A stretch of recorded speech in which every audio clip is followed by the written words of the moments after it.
With FlexCam on Galaxy Z Flip, you can use the cover screen to shoot with the phone closed. To do this, launch the camera on the cover screen. Photo is the default mode, but you can swipe right to access Portrait or left for video. Now to frame your shot, pinch to zoom in and out, or tap the preset so you can get as close as you need to be.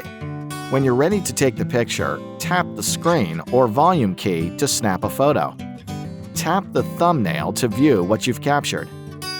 You can tap Favorite to prioritize the photo, or Delete to discard it. If you want to go hands-free, the new Auto Zoom feature can help. With the cover screen camera in photo mode, open your Galaxy Z Flip halfway. The Auto Zoom icon displays in yellow. Now, as you move around, the camera will zoom in and out to find the best composition. Show the palm of your hand to start a self-timer. Your Z Flip's 2 screens offer another innovative feature, Cover Screen Preview. With the Z Flip unfolded and the front camera selected, tap Cover Screen Preview.